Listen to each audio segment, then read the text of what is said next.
And for the last several weeks, the last several Sundays, we've been exploring the book and the character of Nehemiah. Nehemiah, right? Those of you who maybe don't go to the main service, you might be a little lost, but you really should go because it's such a blessing. Keep coming here though, keep coming here, but you should also go to the main service and be blessed there. But we've been looking at Nehemiah, and today we read from Nehemiah. We read from a passage that actually our senior pastor mentioned it in one of his sermons, but he skipped over. And it's just sandwiched right in between chapter 4 and chapter 6, which are two very important chapters where a lot of the action of Nehemiah takes place. When we think of Nehemiah and the building of the wall and this work that he was doing and all the people opposing him, all the enemies trying to discourage him, all of that is happening in chapter 4 and chapter 6. In chapter 5, it's something very different. Because right in the middle of all of that, we see Nehemiah just going off on a tangent. He's just doing something else completely different, what they call in English a wild goose chase. He's just going way out there. And we think to ourselves, what is Nehemiah doing? What is chapter 5 about? Because this is not what we think about when we think about Nehemiah, when we think about the walls being built. He's talking about people lending and borrowing and like, what is all this talk? Because Nehemiah, he saw a situation in his country, amongst his own people. He saw this situation of his countrymen and his countrywomen, and he was deeply upset by what he saw. He was deeply, deeply upset because the poor among them, the poorest among them, were being forced to offer up their possessions, offer up their property, and even offer up themselves and their own children, selling them off in order to survive. Many of them were forced into this situation by a tax. It says that there was an overbearing tax, a burden upon them, placed by Persia. Right? They had to pay tribute as a vassal state of Persia. And there was also a famine, it says. And the poorest people in these circumstances, they had to borrow money that they did not have. And it wasn't only Persia's fault.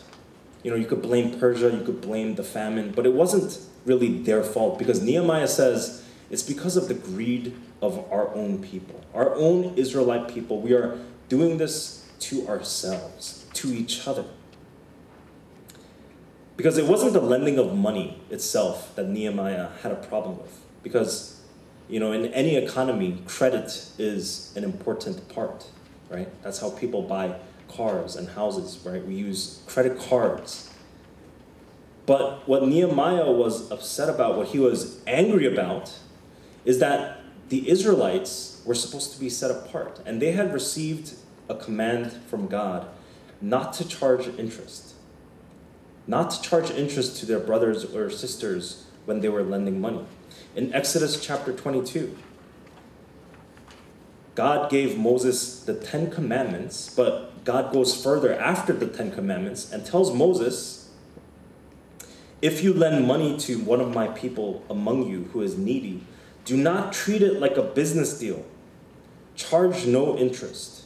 If you take your neighbor's cloak, his clothes, as a pledge, return it by sunset, because that cloak is the only covering your neighbor has. What else can they sleep in? When they cry out to me, I will hear, for I am compassionate. When the people cry out to God, he hears them because he is a compassionate God. So from the very beginning of the Israelite nation, as they left Egypt to go to Canaan, the promised land, they had a strongly developed, or they should have had, a strong sense of justice, social justice, of being compassionate, because this was based on God's heart, on God's very own heart. God says, this is what speaks to me. This is what I feel. This is what is important to me. Do not take advantage of your neighbor. It is God's compassion that drives this command not to charge interest. Do not charge interest among yourselves. In Leviticus chapter 25, God gives the Israelites instructions on how to observe the Sabbath year. The Sabbath year. Not the Sabbath day, which we're all familiar with. We all, right, know the Sabbath day, but a Sabbath year. A Sabbath year was once every 7 years. And during the Sabbath year, it wasn't the people that were called to rest, it was the land. The land was given rest during the Sabbath year, once every 7 years. And during the Sabbath year, the Israelites were not supposed to sow any seeds. They were not supposed to plant any crops. They were not supposed to reap any harvest. They were just called to eat whatever grew by itself. So they left the land alone.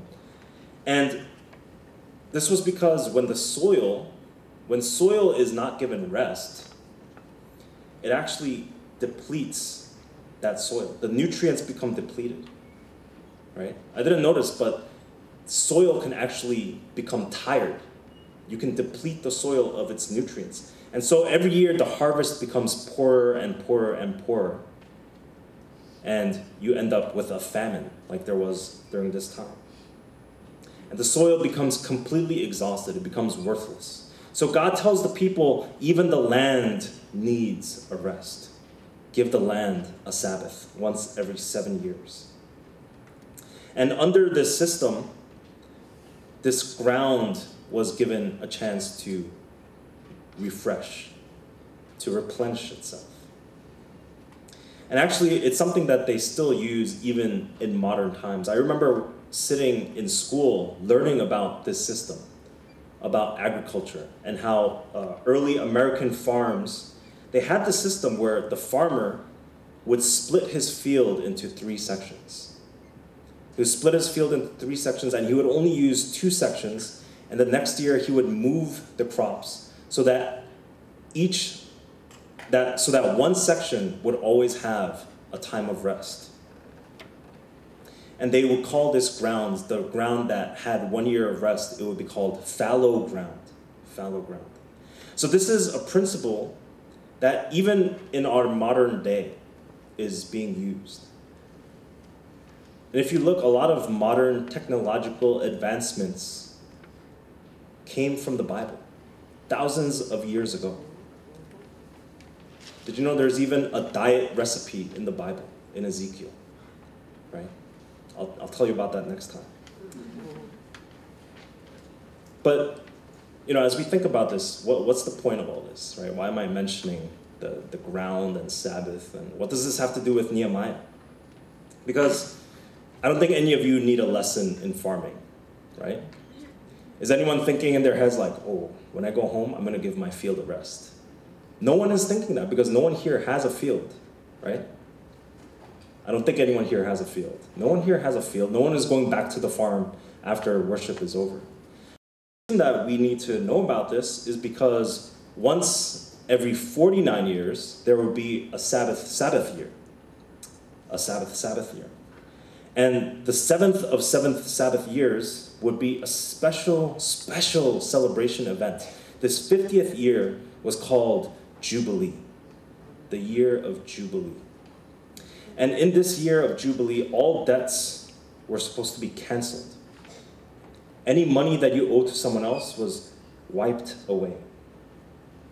And any Israelites who were forced to sell themselves or even sell their children into slavery were supposed to be freed again. It was supposed to be just temporary. And so this gives us a new insight into the verse that we always sing and we always recite in the Lord's Prayer in Judomen, right? We say, forgive us our debts as we forgive our debtors. This was a real thing. Jubilee was supposed to happen. You were supposed to forgive people their debts completely. And if we look in Leviticus 25, at verse 39, it says, if any of your fellow Israelites become poor and sell themselves to you, do not make them work as slaves. They are to be treated as hired workers or temporary residents among you. They are to work for you until the year of Jubilee. Then they and their children are to be released, and they will go back to their own clans and to the property of their ancestors. Because the Israelites are my servants, whom I brought out of Egypt, God says. I brought them out of Egypt. They are my people, my servants. They belong to me. They must not be sold as slaves. Do not rule over them ruthlessly, but fear your God. The God who brought the Israelites out of slavery in Egypt from under Pharaoh's thumb. He brought them out by the blood of the Passover lamb. And he says, I will not see them put back into chains. I will not see them enslaved ever again. Once I have set them free, they are free. And what an encouragement that is to read those words for us today, because we who are marked by the blood of the Lamb will never be enslaved again. Once these chains are broken, they will never be put back together. We are never, ever to be made slaves again. We are free in Jesus Christ. So anytime an Israelite sold himself or herself, if they sold one of their children because they could not pay back this money that they owed, it was supposed to be temporary. It was only until the next Jubilee year. And so this charging of interest, the exploitation of the poor, is behavior that is just despicable to God. He cannot stand this behavior.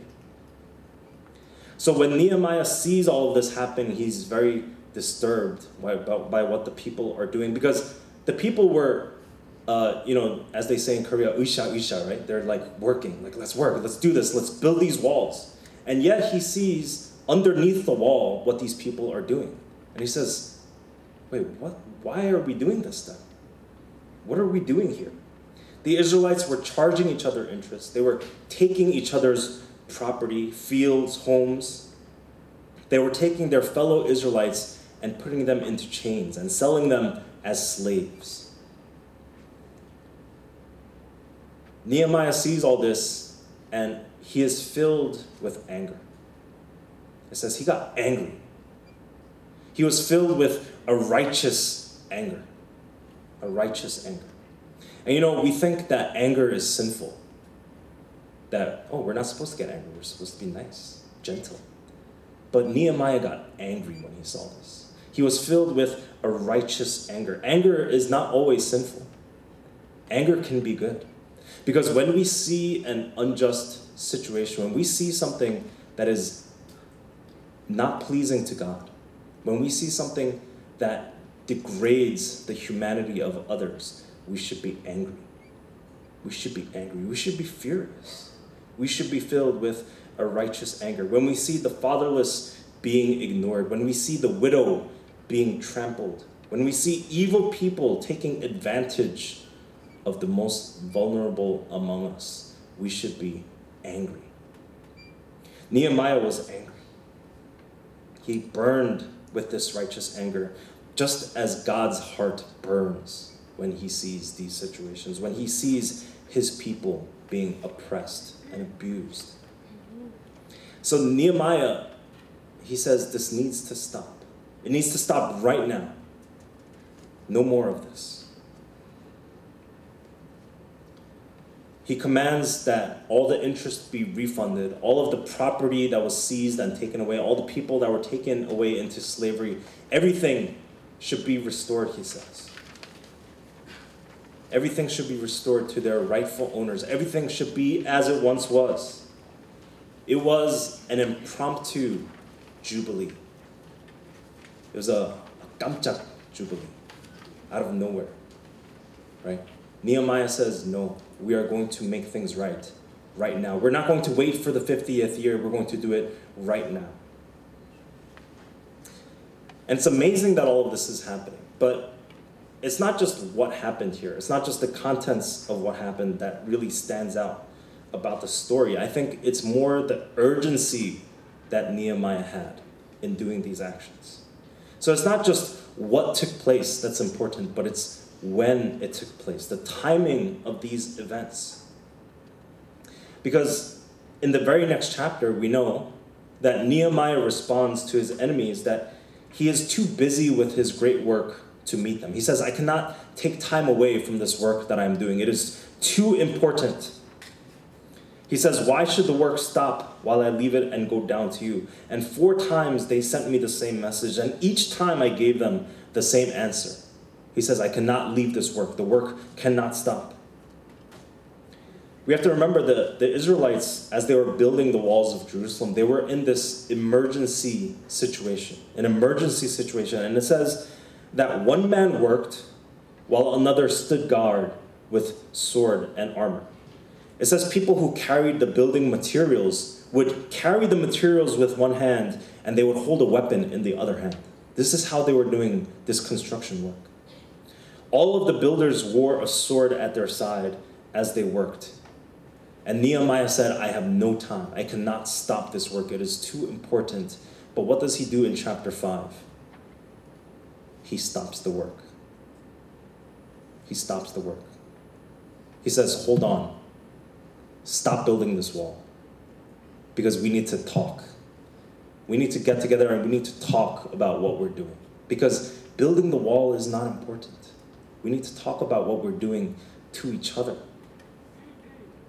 And so Nehemiah stopped the work, and it says he called a great assembly of all the Israelite nobles, all of the officials, just for this issue of people being mistreated, people being abused and oppressed.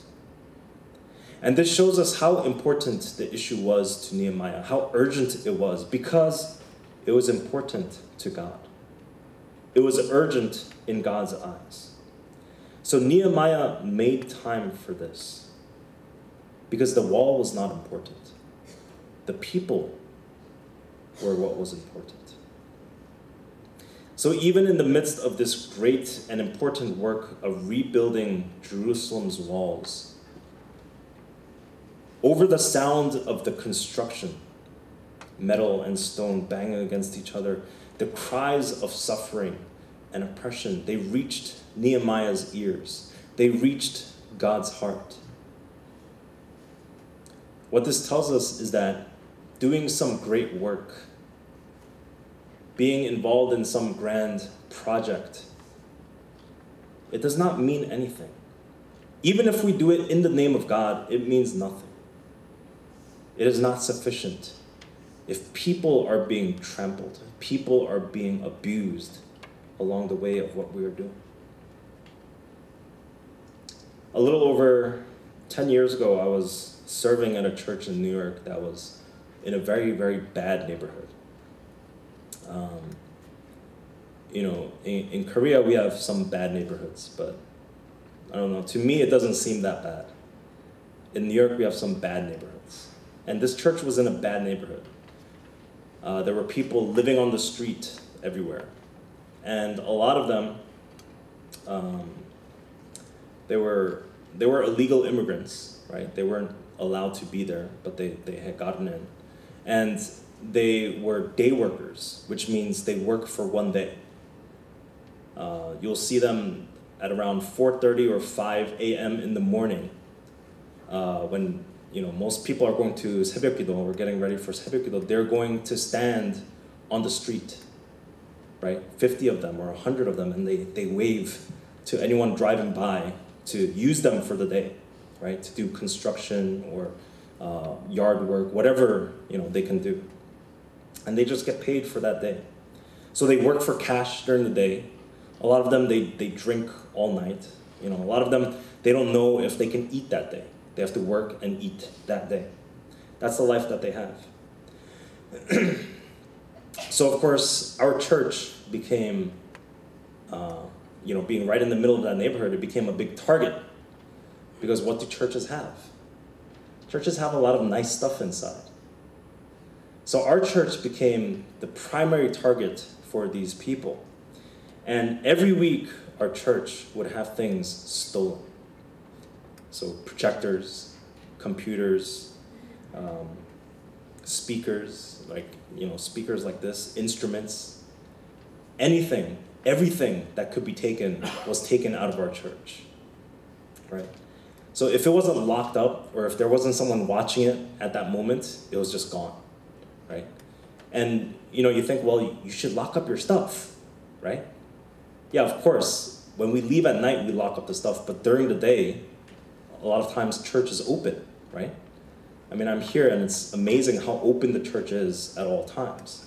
So they took advantage of this and they would just steal constantly from our church. And a lot of people, they would have personal items stolen as well. You know, it's one thing if, you know, oh, they stole a speaker from the church has to buy a new one.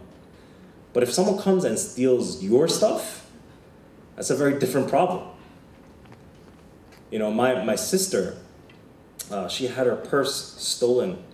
And this is the most unbelievable part. She had her purse stolen on Sunday morning from the church office, right? This is how bad it was. On Sunday morning with everyone, you know, walking around, you know, running around different departments and everything, in the church office, her purse was taken out and stolen. And, you know, so many of our members, our students, our teachers, elders, 권사님, you know, there was no discrimination. Everyone had stuff that was stolen, right? Everyone lost something.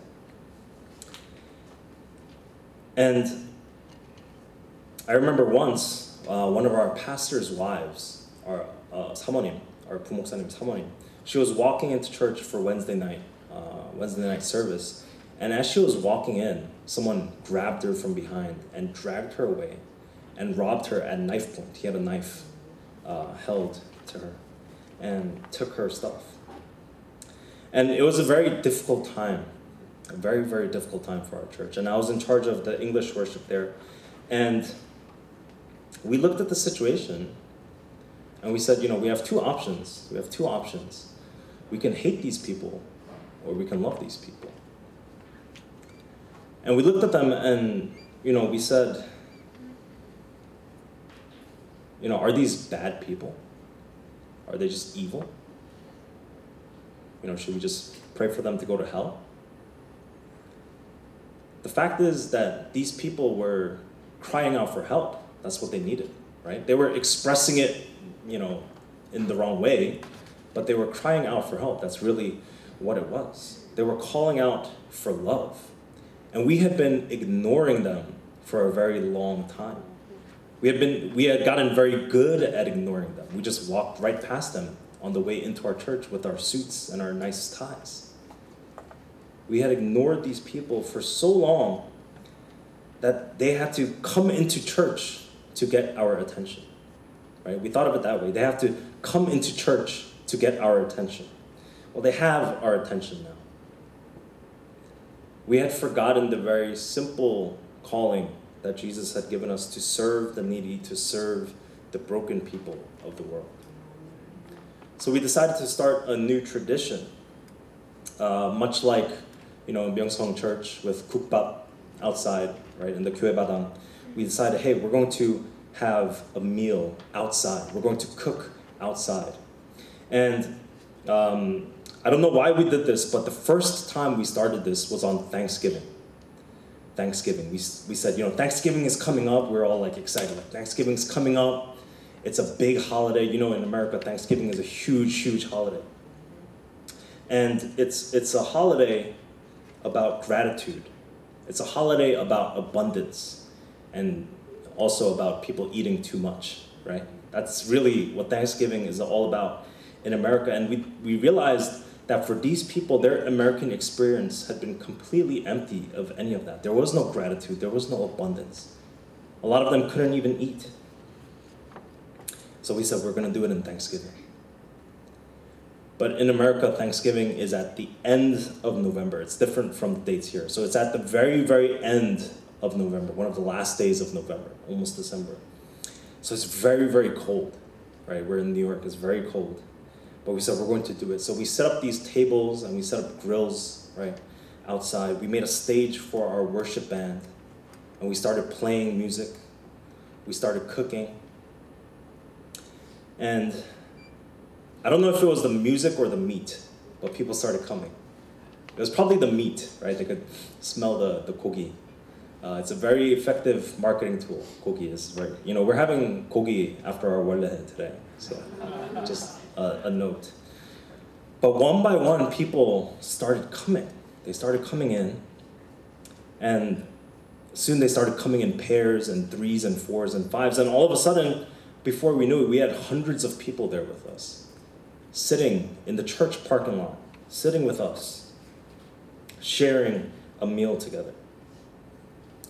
And when I saw the people that were there serving, my sister who had her purse stolen out of the office, she was cooking on one of the grills. And the pastor's wife who had been attacked, who had a knife held to her throat, was cleaning up the dishes that people had left behind.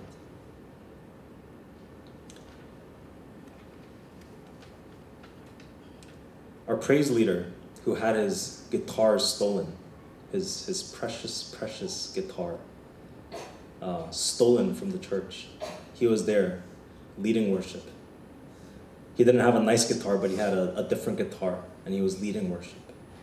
One of our students had his first cell phone, right? This is like 2007, 2006, right? It's his first cell phone, and he had this stolen. But he was there too, helping to serve these people. And in that moment, I saw church really taking place. I realized this is church taking place, not just having a service, coming together on Sunday and singing songs and listening to a sermon, but doing church. Church becoming a verb, right? I saw the body of Christ taking form in this world and becoming his hands and feet.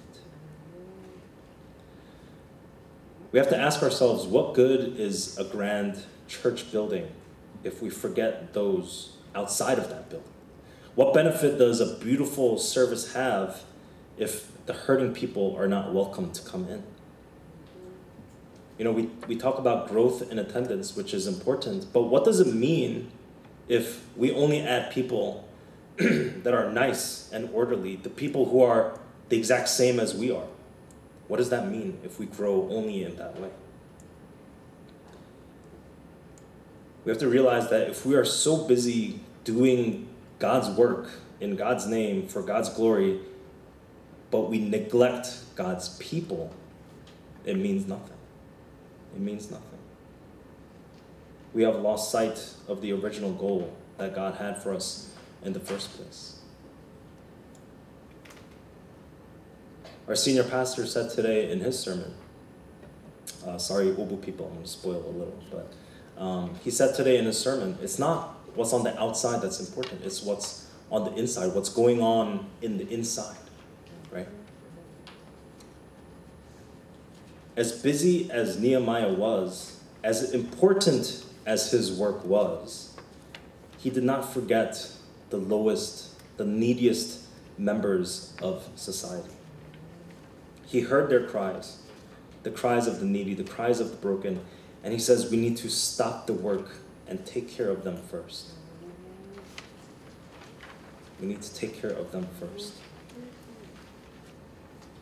And for myself, as I think about what comes next for us at Awake Ministries and what we're doing here, I know, of course, it's very different here from New York. And I think in a lot of ways, the story that I mentioned about New York, it wouldn't work here. We have to figure out something else that we can do. But there is something that we need to do. Because we need to go out and do something. Because this solid base that we are building, I think that we have built, and we are continuing to build a solid base here. But from this solid base, what are we supposed to do? Are we supposed to just keep adding to this base? We have to use that solid base, that firm foundation, to go out into the world and do something, to reach the people that have not been reached. Because the world outside is in pain. The world outside is crying out for help. And in a lot of ways, we have gotten good at ignoring them because we're focused on what we were doing in here, having a nice church. People are in need of a Savior. And there is no other name than Jesus Christ upon which they can call and be saved. So when we build a wall, we do not build the wall for the sake of building a wall. If we build a wall for the sake of building a wall, the wall is an idol. that stands in the place of God. There is a greater purpose, a greater mission behind building that wall. And Nehemiah could have lost sight of his true mission, but Nehemiah knew, he knew that his true mission was not just to build this wall. The wall served a purpose. That's all it did. The wall was being built to protect the people. The goal was not the wall itself. The goal was the people. So there was no point to just rush along doing this work, being busy all the time when people were crying out. All of us here, we are called to serve one another, to serve people outside of our walls. In doing so, I believe that we will be in line with the compassionate heart of God. That's where all of this comes from. It's from God's compassionate heart. Because God does not ignore the cries of his people. God hears from heaven and he acts. He sees what his people are going through. So like Nehemiah, I pray and I hope that all of us would find the time. Let us make the time to find justice in the shadow of our own walls. Let us pray together